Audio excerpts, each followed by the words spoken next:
Quick recap what happened before we took the break. Tret reached his hands over the briefcase, holding the magic item. As he lifts it out from the briefcase, magic surge explodes. Then people are tossed back, including Kiboloy and Ilas. Yana also has been tossed back. And the bards and some of the dancers and some patrons are tossed back as well. Smoke filled the outer area of Madame Freyon's tea kettle. And as the dust settles, some outsiders are now wondering checking if anyone's hurt or anyone's dead. And as the dust settles, Kiboloy and Ilas, you regain consciousness first. And as you stand up and regain consciousness, you find that Tret is covered with electricity surging from head to toe while he is grasping this magic item in his hand. And as you guys also slowly regain, you hear Burelka from the crowd making his way in front and says to you guys, "Whoa! I saw that heard and saw that surge of energy and explosion just from the town square. Are you guys okay? Is anyone hurt?" Just points to Trent and his very much electrified body while also getting up myself. So as Burelka approaches the motionless body of Trent, he sees this lightning from head to toe swirling, covering him. He also observes he is grasping something in his hands tightly. And he gestures over to Kiboloy and Ilas to come take a look. And as both of you guys make your way toward the motionless body of Tret. Is he alive? Well, you all can roll medicine or perception. With the medicine check and then the perception check. The initial findings is his body is not moving. You see his stomach inhaling or exhaling oxygen. No heartbeat? From your result, for your initial view, that there's no pulse or heartbeat. Can I get a stick and try to poke him to see if it'll get electrocuted or something? So you poke the motionless body of Tret with a stick, and you see the lightning not transferring. It's just like stationary to Tret. And something peculiar after you poked the motionless body of Tret is that the lightning has a cycle from the toes to the head, then surges back to the hand where Tret is holding the certain item, and then it just comes back the same way where it originated. You see Yana as well slowly getting up and just goes, "Oh, whoa, what was that?" As well as the other patrons at the side, brushing off, checking for any injured. And you also see Helvik making his way out, trying to aid, the bard and the other dancers, and yells to you guys, "What was that? Did you kill people? Oh, what's going on? I don't know. Is that the bomb? Did you defuse the bomb?" I pinched myself. Alive? I'm assuming alive. I hope alive. We're alive, but I'm not sure because this guy is holding something that's very, very powerful. We need to close that briefcase, but we can't touch him. Covered in electricity. From your initial perception, you could see he's grasping like this sort of tooth, like a large tooth. And in that tooth, that's where the electric surges comes from. Yana also overhears and looks and says, "Hey, that's what he's holding, Tret. That looks like a... No, that isn't. Or is it? It's a dragon's tooth. A blue dragon's tooth. You sound surprised as if you weren't trying to buy that. He says it's lightning in nature, and I just assume a magic item that can harness. I didn't expect an actual tooth of the dragon. The question is, how he procured that is beyond me. Then Burelka puffs in his pipe and says, interesting indeed. A dragon's tooth held by a human, or found by a human. But we have to contain or stop the electric flow somehow. It wasn't doing anything when it was in the briefcase. You could try just picking it up. Helvik, do you have any, tongs or ladles or something, preferably made of wood, that we can use to pick this up? Then Helvik, as you could see Helvik just picking up, the last of the dancers that was fallen, and he just goes, yes, hold on, Yilas, I'll be back. I think I have tongs that you could use. Then Helvik just leaves for a while. And some whiskey as well, Helvik. Then after a good 3 minutes, you see Helvik in front of you, just behind Yilas, hands over tongs and puts a bottle of whiskey just on the table right there. I try to toss some whiskey towards the guy.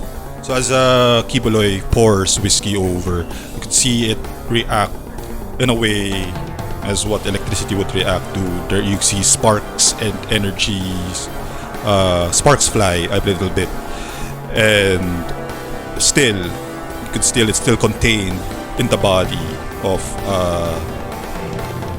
Threat. I'm gonna use shape water to just move the whiskey away from the body, or maybe lift it up off the ground. Is there electricity on it and shit? The whiskey doesn't get the electricity. It's still contained within Threat's body.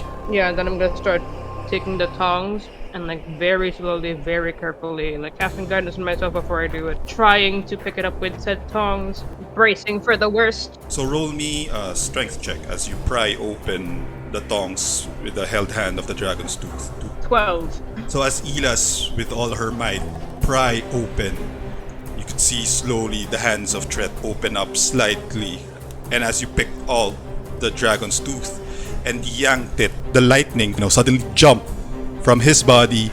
Then it jumps inside the tavern. You can hear a scream, and then you see Schuler, now covered in electricity, falling down into the ground. Right now, Gilas, you're holding a dragon tooth without any electricity. Suddenly, Threat stand up with his eyes white, almost zombified, but has this residue of electricity from him, and he begins slowly walking, making his way. Burelka just moves, doesn't touch, but tries to observe. Even Yana just gives way, whoa, what is this? And almost like a zombified person, making his way, walking with electricity running through. Does he respond? He's just like a zombie, right? Yeah, he stands up and then begins his walk, slowly walking. And Burelka just goes, what is this? I am not familiar of this. I snap at, oh my fuck. I snap at Threat to try and get his attention.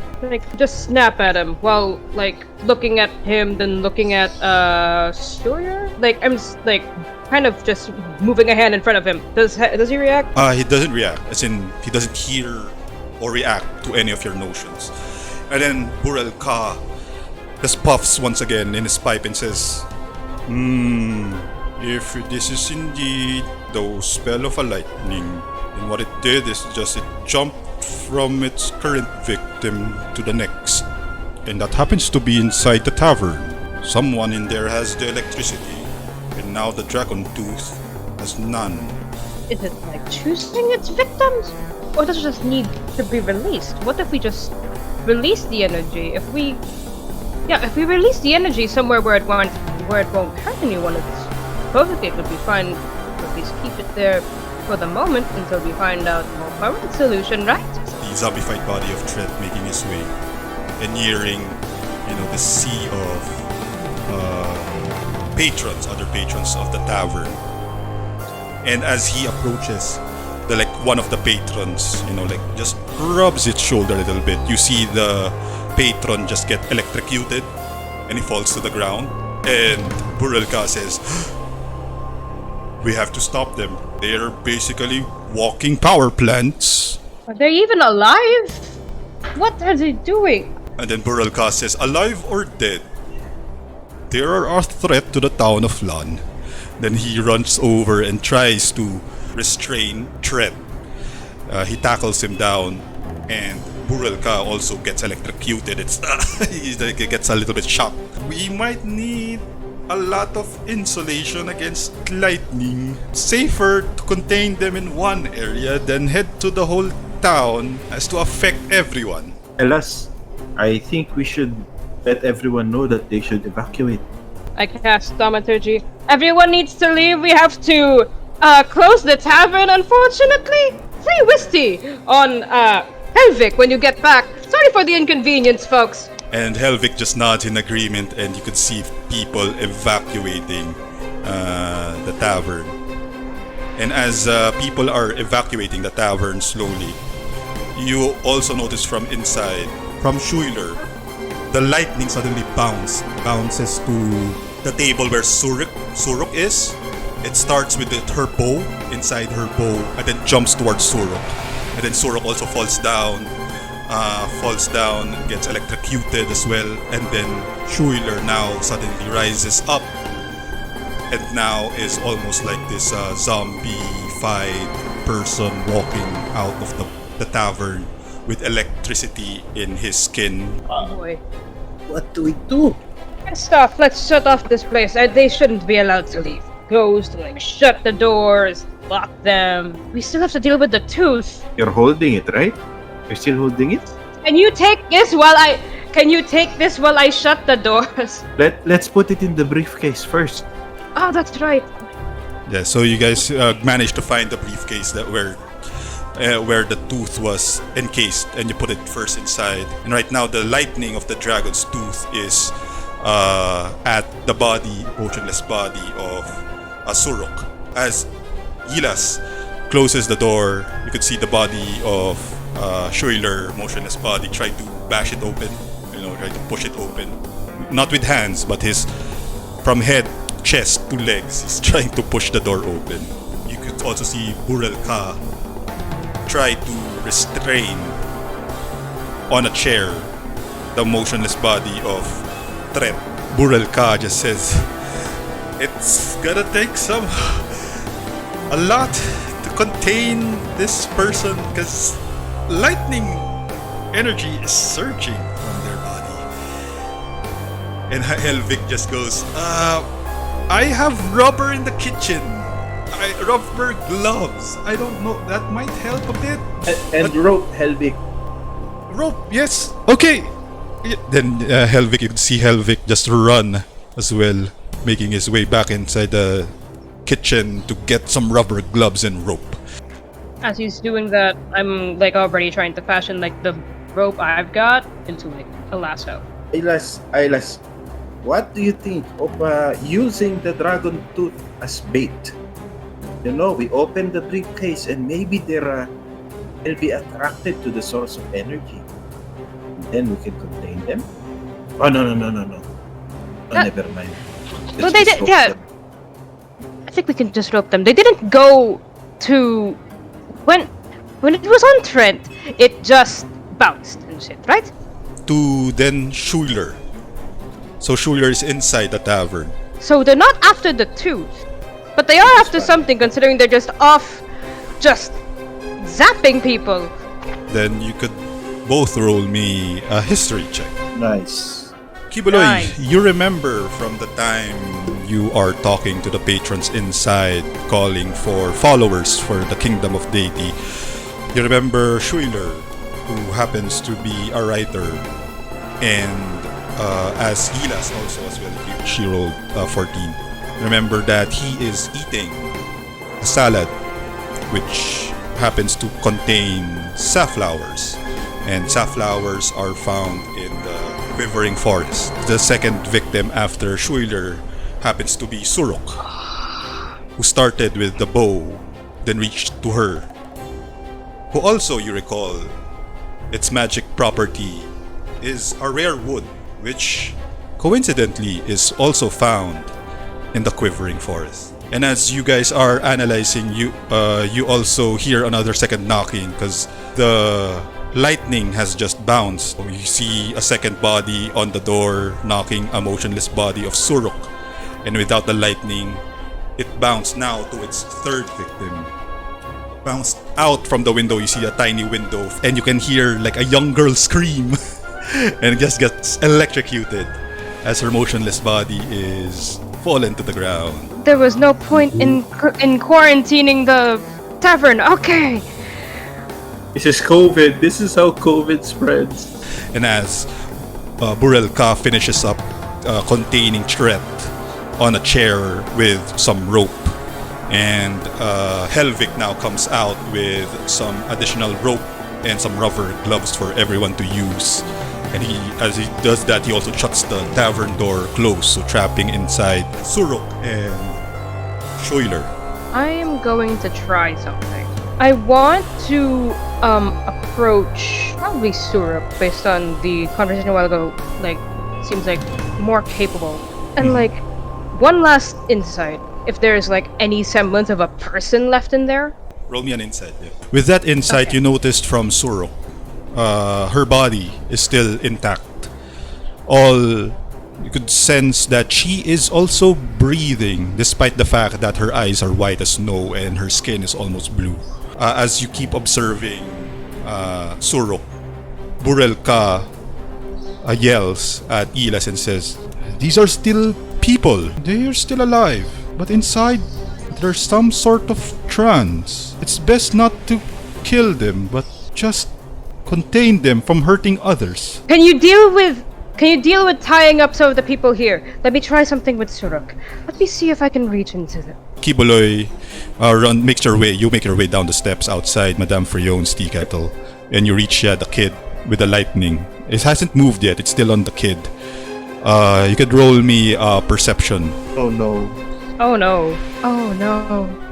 With panic, you try to look for any clues or something that would connect the lightning to where it would go next, or a pattern to be found, but you only saw this young girl surging with electricity, eyes as white as snow, same symptoms, blue skin slowly turning blue.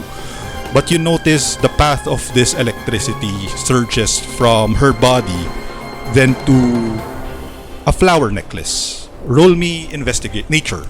19. 20. Yes. And with the 20, you notice that this flower, and also you recall at the same time that this is a safflower. Attracted to anything in the quivering forest. So I wrap the girl in rope, and then can I grab the necklace off of her? Roll me a strength. With a 16, Kibuloy yanks the necklace from the motionless body of the girl. Suddenly, the lightning, surges through your body, and Kibuloy, you take 3 points of damage from the shock. I'll try to get a pen, and then put the pen towards the necklace. I think it transfers and lessens its energy.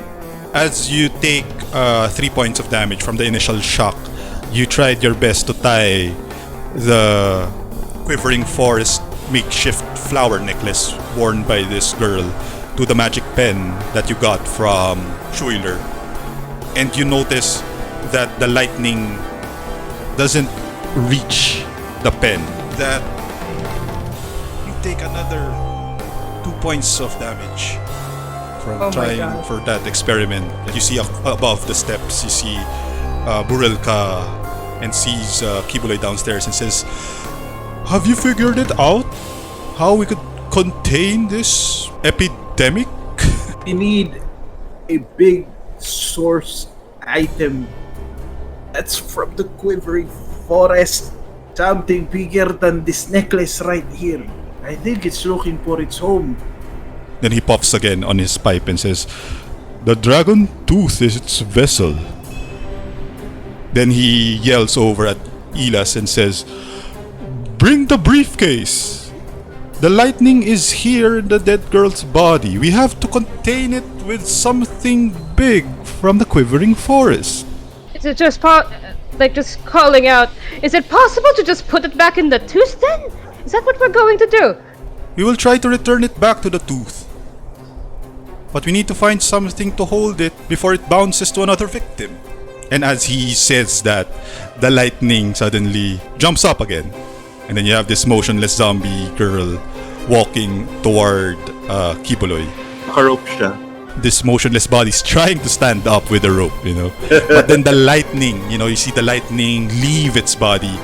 And then onward inside the town with the night market where heavy people, there's this merchant then who suddenly gets shocked and knocks down. You see people, screaming in shock as, "Oh, what's happening? What's this?" And then just running amok, a little bit small chaos. And then Burelka says, "I guess we have to follow where that yell comes from. To me, Kibuloy, quickly with the briefcase." I'm going! And to clarify, the ones in the tavern are tied up, right? Right?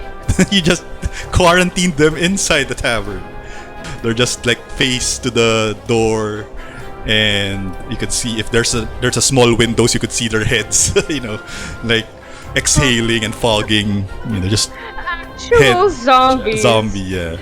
And you could also see as you make your way toward Burelka and Kibuloy down at the town square, Tret was also trying to wiggle his way out of the chair where he is tied at. Elas sees this electrocuted girl as well, trying to stand up after being tied by Kibuloy. And you also notice Kibuloy having this burn marks from electrocution. Holy shit, you touched it. Okay. Oh boy, I don't think that's a good idea from now on. You don't want to turn into a blue mindless zombie, I think. Time is of the essence. Let's go. I think we have to tie up who got hit next, and while we're trying to transfer this, I think we should just tell everyone to drop whatever the fuck that they had that was from the quivering forest. Sounds like a good idea. So as you guys make Let's your split way toward the town, the marketplace, I want you to roll me perception with advantage. I was planning sana to wear my disguise kit, get the briefcase, and fly. Oh, okay, Oh. go ahead. Right. Roll So me. I wear my Performance check. performance. Do it with advantage. Yeah. Oh no, 8. What's your disguise, by the way, Kibuloy? I'm just gonna cover my face. So you covered it with the light material, see through. Can see a little bit of your your Stupid is almost like you wrapped yourself with this fine silk, just covering your mouth, hoping that the darkness would cover your nose and eyes. Before we go to the market, I'm just gonna tell Ilas, I'll be capturing the lightning. You be using your voice to tell people to drop everything from the quivering, as you said. We can do. Alright, let's do this. Alright. Pass me the briefcase. I'll be flying right now. Oh shit! It's about time you brought up the wings. And just hands it to you. Before attempting to just climb up onto wherever the fuck is high enough in the middle of this place. Ilas, roll me perception with advantage, and Burelka just goes and puffs once again in his pipe, and goes, "You sure about this, Kibuloy?" Yes. Okay. It's for the best of everyone. And then Selûne guide you. And what was your result, Ilas, with your perception? Natural 20. Natural 20. Okay. So as you found the highest point in the town, which happens to be the town square, this is a big erect figure in the middle of town. You rise up. Ilas makes her way excusing herself from the busy marketplace, night market, and you make your way up the town square. I do tell Brilka, you're going to want to find that one person who actually did get shocked, tie them up or something, let me deal with the rest of the people. Then Burulka says, "Okay, yep, on it. I have enough rope and some rubber gloves to prevent the shock. Saloon be with you." And he, also now goes stall to stall looking for, the next victim. Then Kiboloy, you suddenly fly up as you hold the briefcase, right? With wearing the necklace ng girl, yung forest necklace. Hilas, you also rolled the nat 20, right? So as you see now the plan in motion, you see Burelka going from stall to stall looking for where the body is or the next victim is. And then you see now on the other side of your eye, you see Kiboloy flying with his rainbow wings, but with this badly of a disguise. You turn from where Kiboloy is, you look to the opposite direction, and you see from that height a stall that sells safflowers, just right in the opposite direction where Kiboloy is. As you see the stall, you cannot discern with the amount of people. You could hear like people starting to convene through that area, like massing to check out. Like then you could overhear some from below. Someone just fell down from the flower stall. Then who's that? I don't know. We can check it out. Do we need to call the guards? I said, I don't know. And then there's like this multitude of voices and inquiries of what, where, how, why, who, kind of things. So I want to stop them from gathering, just immediately. Side note, question: do I know of any significant figure in Flan? You can roll me a history. With an 18, you recall that the town is basically Flan is borderline a broken town. Crime is very high, and illegal contrabands are whiffing in and out of the city, of the large town, even in broad daylight. So there's no fixed authority. I'm gonna cast Disguise Self to look like whatever high rank guard, or the highest possible rank guard that there is, and from my point up in there, cast Thaumaturgy and say, "Attention, attention, all citizens of Flan! Discard any item that you have that is from the Quivering Forest. I repeat, discard any item that you have from the Quivering Forest. Safflowers or Kent Burr. If there is a place built up of the wood, stay far away from it. Everyone stay back home. We are dealing with a bomb situation. Anyone who has these items may possibly explode." Roll me a persuasion, intimidation with advantage. 15, 21. Yeah. So people, and especially the guards, they're like, they instantly recognize the voice, even though they are not familiar or know who that person is, but they respect authority of the powerful voice coming from above the tower with conviction.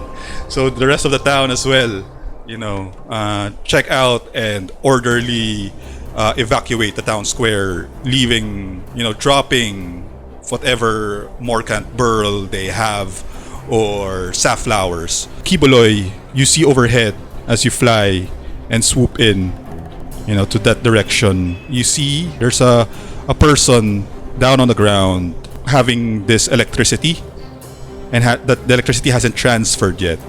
I hover upon that person, and then I open the briefcase. Let's go, Thunder! I'm home!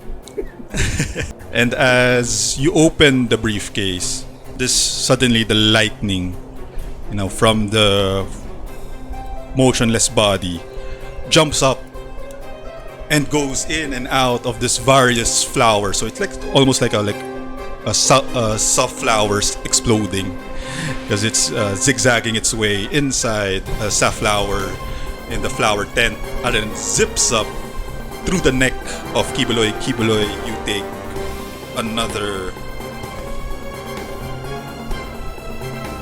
3 points of damage until before resting inside, zips inside the briefcase where the dragon tooth is. Are you still alive, Kibuloy?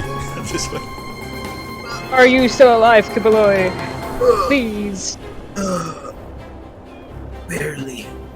Barely alive. But my fate is the kingdom of deity. Even me. Damnation. 1 HP. 1? Yeah. So as you contain the lightning and close the briefcase, you off down, you reach down. Kibuloy you are tired. You have like this burn scars on you. You're huffing and puffing, but you manage to contain the lightning of the dragon tooth.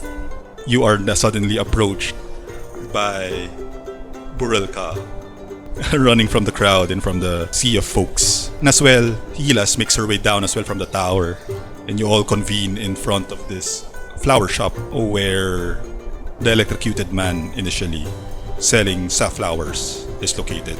Hey, shit, are you alright? I'm not here. I'm hiding my identity. So I turn around and I fly away. Before he flies away, like, I just whisper, Christ guide you, and cast healing word, like, as he's going. And then I 8 give the HP. briefcase to Ilas. Kibuloy suddenly, after being healed for 8 HP, zips up in the air, gives the briefcase to I was Ilas. Yeah, you were healed. You were healed for 8 before you leave. So you're healed for 8 HP. You give the briefcase to Ilas, and you zip up to the clouds in the dark sky, and you hide your identity once again. The out cold vendor of flowers suddenly wakes up and just says, "Oh, ow, my head hurts. What happened?" Can we just take a moment to step away from your stall for a second? Just a second. Okay. Then he walks over. You can take a look, and like you can kind of see it, can't you? But as he turns over and he sees all the safflowers on the ground, some are burned, and his stalls are, basically in shambles. He just goes, "What happened here? What? What?" And then Burelka just interjects him and says, "Long story. You could ask the guards to fix that for you. We didn't do anything on that end." Congratulations, you didn't get blown up. Yeah, consider this your life saved. The merchant now, almost teary-eyed, picks up, like trying to fix whatever is fixable on his cart. And yeah, Burelka and you guys just move into a side right here. And Burelka just goes, "I think we've successfully defused the bomb. You could tell Helvik now to open the tavern door, as I assume the victims are now alright." And as he mentioned that, you see the girl from earlier, just right behind Kibuloy, holding her head in pain, like doesn't know what the Is she hell still tied happened. up? Oh no, she's already got free. But you notice they're like the ropes. The ropes are already like there's like a residue of some hemp on her clothes. Overhear her wondering, "Why was I tied up? What happened?" Burelka just goes, "There'll be a lot of cleaning up in the town of Flan after this." It was a pleasure working with you. But about the thing that Ilas was saying a while ago before we accept this, there is something that you owe us, right? Of course, some would ask for cash, but since we are members of the Kingdom of Deities, we call it a donation or a pledge. Let's say it's a pledge. You also did say that you would be willing to talk about it, actually. Ah, yes. About earlier, of course. Consider me of your follower. And here, a reward for your troubles. And he gives you both 100 gold. May I have the briefcase? The Emerald Enclave will like to have a study of that dragon tooth. Blue dragon tooth. But you're not all gonna turn into your own set of lightning zombies, are you? Well, better than safe hands than the Emerald Enclave, who knows the elements more than anyone else, than a random person, or worse yet, the Cult of the Dragon. I think you've heard of them. They're making a lot of noise down at west. And the briefcase, albeit like a little bit possible item to use. But yeah, eventually just does hand it over.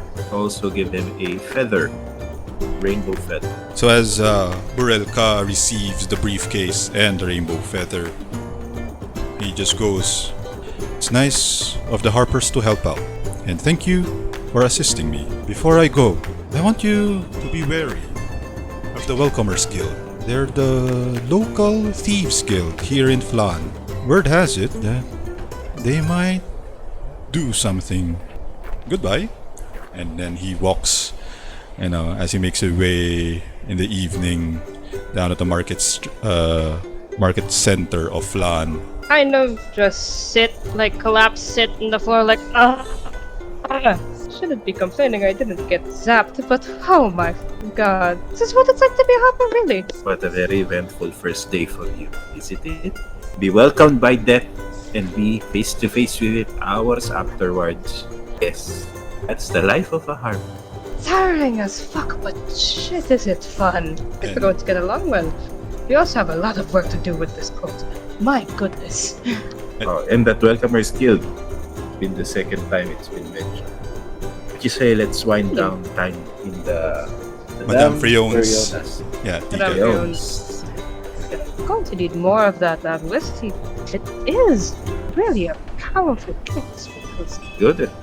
And off Kiboloy and Ilas make their way back to Madame Frion's tea kettle to end their night, and over a cup of the famous whiskey.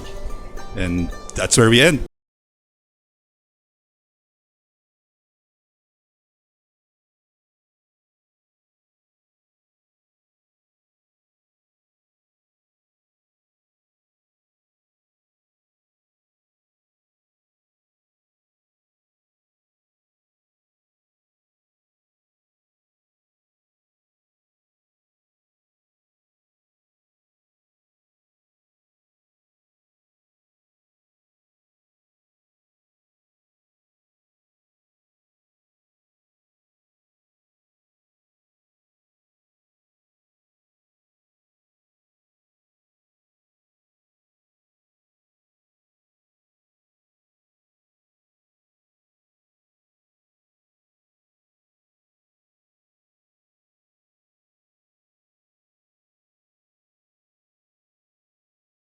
You make your way to Madame Frion's tea kettle, Kiboloy, and then Ilas.